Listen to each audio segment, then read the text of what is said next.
ခင်ဗျာ website တစ်ခုစောက်တော့မယ်ဆိုလို့ရှိရင်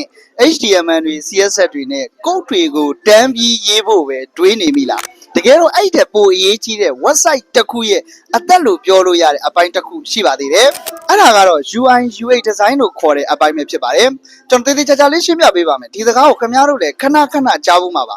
UI ဆိုတာက user interface ကိုပြောတာဖြစ်ပြီးတော့ခင်ဗျား website ပေါ်မှာမြင်ရမယ့်အယောင်အသွေးစလုံးပုံစံဘတ်တန်ကလိုလေးတွေရဲ့ဒီနေရာစတဲ့အပြင်မဲ့အလှအပကိုဒီဇိုင်းဆွဲတာဖြစ်ပါတယ် UX ဆိုတာကတော့ user experience ကိုပြောတာဖြစ်ပြီးတော့အဲ့ဒီ website ကိုသုံးတဲ့သူတွေစိတ်ကျေနပ်မှုရှိရလားဘတ်တန်ကလုတ်တစ်ခုကိုနှိပ်ရတာလွယ်ကူရလားရှာကျင်တဲ့အချက်လက်ကိုအချိန်တိုတွင်းမှာမြင်သာရလားဆိုတဲ့အသုံးပြုရလွယ်ကူမှုကိုပုံဖော်ထားတာဖြစ်ပါတယ်ဥပမာပြောရရင်ခင်ဗျားကားတစ်စီးဝယ်တဲ့အခါကားရဲ့အယောင်နဲ့ပုံစံလှတာက UI ဖြစ်ပြီးတော့ကားမောင်းရတာငြိမ်ချောင်းသက်သာပြီးတော့ထိုင်ကုန်တွေတက်တောင့်တက်တာရှိတာက UX ပါ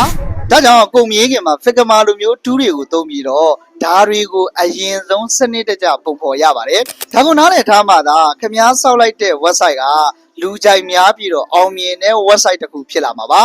ကိုဒီနေမှာကပဲဒီလိုမျိုးဆွဲဆောင်မှုရှိတဲ့ဒီဇိုင်းပိုင်းဆိုင်ရာအယူအဆတွေကိုပါတွဲဖက်ပြီးတော့စဉ်းစားတတ်မယ်ဆိုလို့ရှိရင်ခင်ဗျားရဲ့အရေးချင်းကပို့ပြီးတော့တန်မိုးတက်လာမှာသိကြပါတယ်ခင်ဗျားရော website တစ်ခုမှာအလားအပကိုဦးစားပေးမလား300လွယ်ကူတာကိုဦးစားပေးမလားဆိုတာ comment မှာဝင်ရောက်ဆွေးနွေးနိုင်ပါတယ်ဒီလိုမျိုးတမင်းနဲ့လိုချင်းဒီပညာဘုဒ္ဓတွေကိုနေ့တိုင်းလေ့လာဖို့ဆိုလို့ရှိရင် follow လုပ်ထားဖို့မမေ့ပါနဲ့နောက်ဗီဒီယိုမှာပြန်တွေ့ပါမယ်